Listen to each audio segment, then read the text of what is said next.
दोस्तों, जैसा कि आप सभी को मालूम है, आपका पेपर 6 तारीख को होने वाला है। तो उसको लेकर आपके लिए वन शॉट वीडियो लेकर आ चुका हूं मैं। बिना टाइम वेस्ट किए, आपको मालूम है मेरे चैनल पर सारी क्लासेस स्टार्ट कर दी जाती हैं।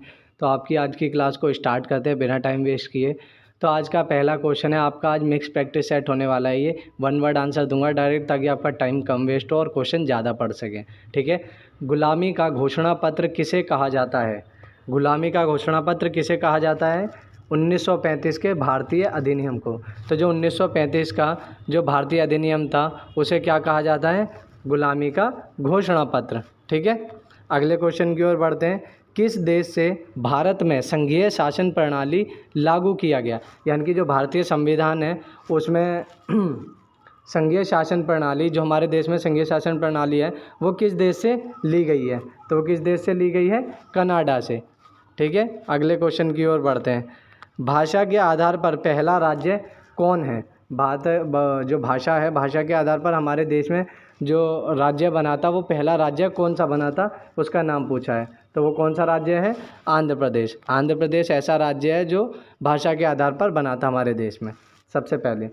विभाजन के समय कितनी जनसंख्या का विस्थापन किया गया? यानी कि जब हमारे देश का विभाजन हुआ था 1947 में, तो उस समय पर कितनी जनसंख्या का जो है विस्थापन, यानी कि एक जगह से दूसरी जगह ले जाया गया, हटाया गया, मतलब भाई छोड़ना पड़ा जगह को।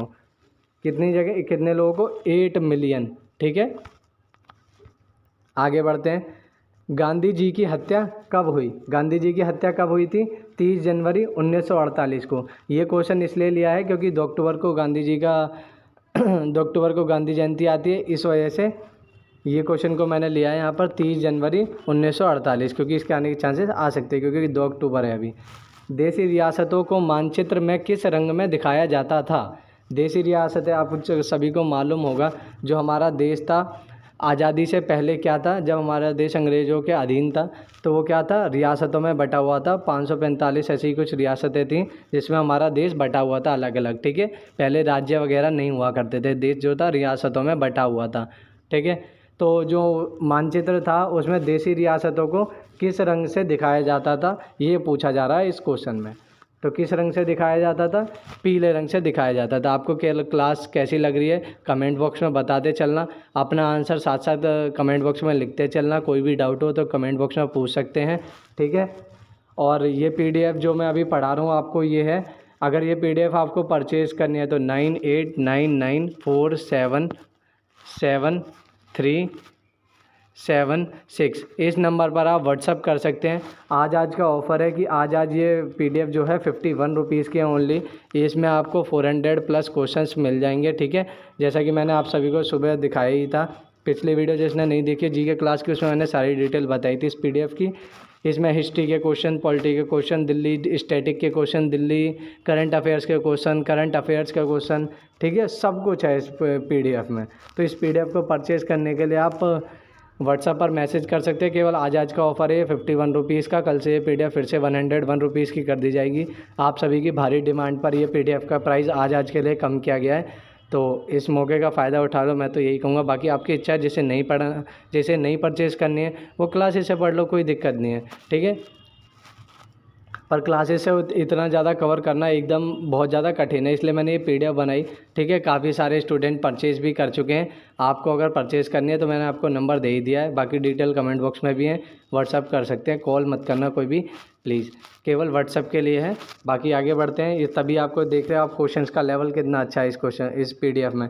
दिल्ली की चीफ मिनिस्टर कौन थी, दिल्ली मेट्रो कब शुरू हुई थी, विभाजन के समय कितनी जनसंख्या विस्तार, सब चीज़ है इसमें, आपको मैं बता रहा हूँ। अभी आप धीरे धीरे क्वेश्चन भी देखते चलना।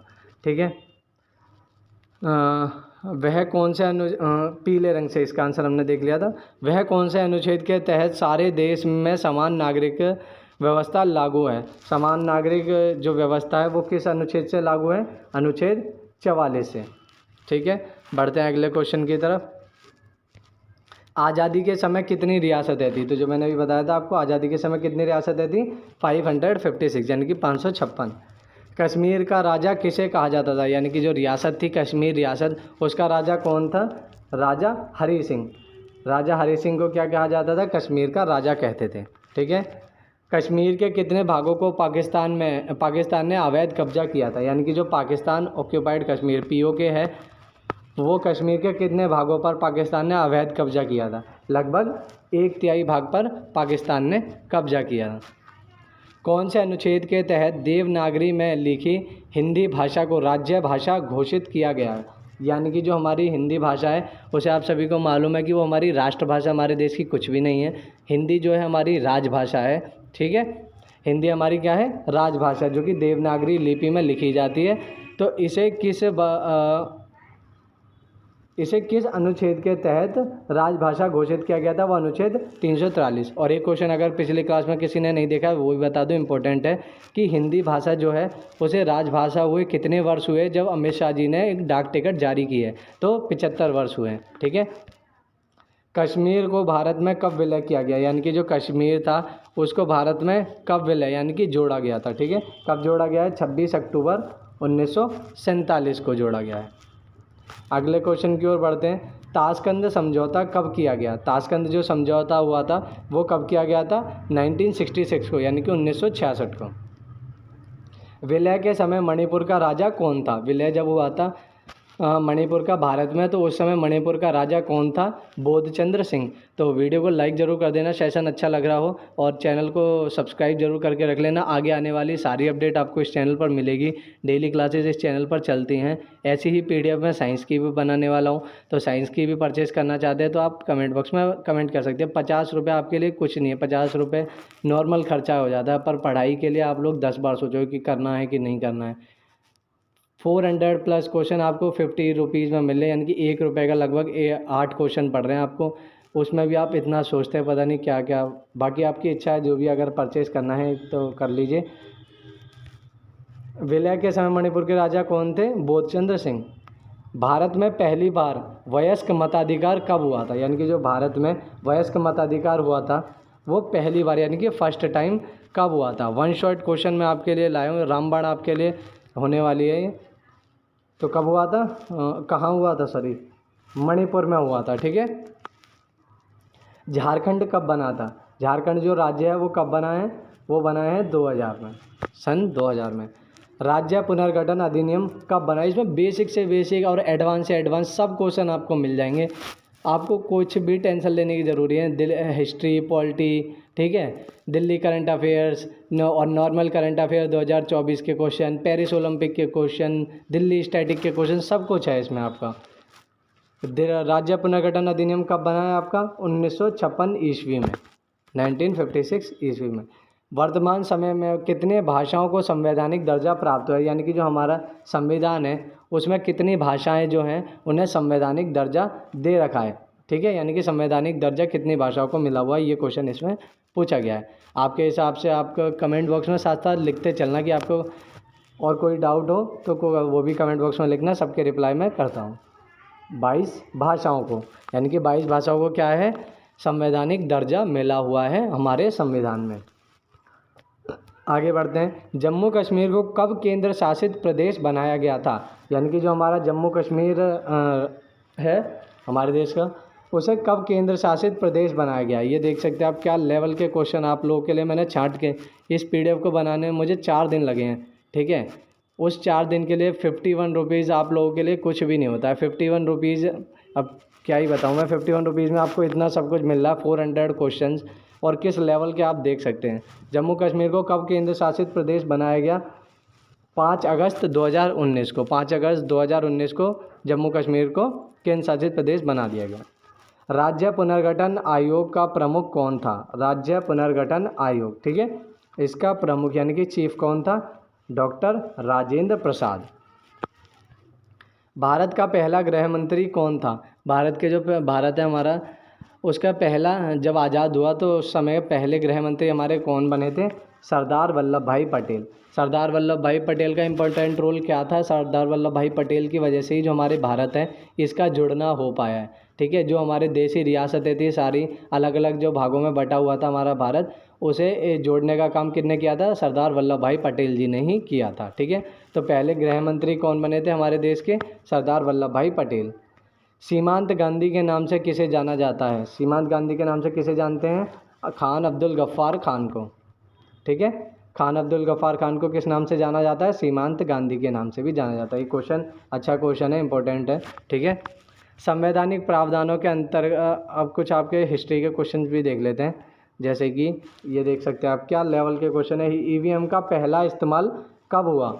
ईवीएम का पहला इस्तेमाल कब हुआ था? 2004 में, ठीक है। भारत की पहली महिला राष्ट्रपति कौन थी? भारत की पहली महिला राष्ट्रपति कौन बनी थी? हमारी प्रतिभा देवी सिंह पाटिल, यानी कि प्रतिभा पाटिल जी हमारे देश की पहली महिला राष्ट्रपति थी। भारत में राष्ट्रपति का कार्यकाल कितने वर्ष का होता है? इंपॉर्टेंट क्वेश्चन है, ठीक है, स्टार लगा लीजिए इस क्वेश्चन पे। भारत में राष्ट्रपति का कार्यकाल कितने वर्ष का होता है? 5 वर्ष का होता है। यानी कि एक जो राष्ट्रपति अपना कार्यकाल चलाता है उसका कार्यकाल कितने वर्ष का होता है? 5 वर्ष का, ठीक है। भारत में अधिकतम जनसंख्या वाला राज्य कौन सा है? सबसे ज़्यादा जनसंख्या किस राज्य की है? उत्तर प्रदेश राज्य की, ठीक है। आपके पेपर में कुछ इतना हाई लेवल का कुछ नहीं आने वाला कि एसएससी लेवल का आपके पेपर में पूछा जाएगा, उतना हाई नहीं आएगा आपके पेपर में। ईजी टू मॉडरेट ही आपका एग्ज़ाम लेवल रहने वाला है, ठीक है। क्योंकि कई सारे कैंडिडेट जो होते हैं वो क्या होते हैं, पढ़ाई छोड़े हुए आते हैं इसमें, तो इसमें जो है नंबर लाना इसलिए मुश्किल हो जाता है, पेपर ही हार्ड नहीं आता है इसमें, ठीक है। बाकी मेरिट आपकी अभी भी लगनी है। कहीं आप ये सोच रहे हो कि हम अगर पास हो गए हैं तो बस हमें क्वालिफाई करना है तो हमारा एग्ज़ाम निकल जाएगा, हमें वर्दी मिल गई, ऐसा नहीं है। मेरिट अभी आपकी लगेगी, ठीक है। तो अपनी तैयारी को पूरा करके रखो, ठीक है। इस पीडीएफ को अगर परचेज़ करना चाहते हो तो आप कमेंट बॉक्स में सारी डिटेल दी गई है। बाकी मैंने आपको व्हाट्सअप नंबर अपना दे ही दिया है, 98, दोबारा से लिख लीजिए, 9899477376। इस नंबर पर आप मुझे व्हाट्सअप कर दीजिए, ठीक है। व्हाट्सअप नहीं हो रहा है तो आप मुझे मैसेज कर सकते हैं, कैसे भी, मतलब आप मुझे बस मैसेज कर दीजिए। जो भी आपकी पेमेंट है उसका स्क्रीनशॉट आप मुझे भेज देंगे, आपको पीडीएफ मिल जाएगी। कितने कैंडिडेट अभी इस पीडीएफ को ले चुके हैं और आराम से अपनी पढ़ाई को मजबूत कर रहे हैं, तो आप भी इसमें पीछे मत रहिए। केवल आज का ऑफ़र है 51 रुपीज़ का, कल से फिर से ये 101 रुपीज़ की कर दी जाएगी। तो इस ऑफ़र का फ़ायदा उठाइए और मेरे हिसाब से तो आप ले लीजिए पीडीएफ। आपको मैं दिखा सकता हूँ कि कितने क्वेश्चन है इसमें, देख सकते हैं। ये देखिए आप, किस लेवल के क्वेश्चन है इसमें। किस राज्य को उसके ऐतिहासिक मसाला व्यापार के कारण भारत का मसाला उद्यान कहा जाता है? आप क्वेश्चन का लेवल देखिए, यहाँ कोई धोखे वाली टीचिंग नहीं की जाती है कि आपको कुछ भी पकड़ा दिया उठा के। दिल्ली में स्थित वह ऐतिहासिक किला जिसे लाल किला के नाम से जाना जाता है, लाल किले का निर्माण किस मुगल सम्राट ने कराया था? दिल्ली में भारत के राष्ट्रपति का आधिकारिक निवास, ठीक है। सब कुछ आपको इस पीडीएफ में मिल जाएगा। तो मिलते हैं अगले वीडियो में, तब तक के लिए जय हिंद। अगर पीडीएफ परचेज करना चाहते हो तो व्हाट्सएप पर मैसेज कर देना, ठीक है, आपको पीडीएफ मिल जाएगी। बाकी मिलते हैं अगली वीडियो में, तब तक अपनी तैयारी को मजबूत करके रखिए। जय हिंद।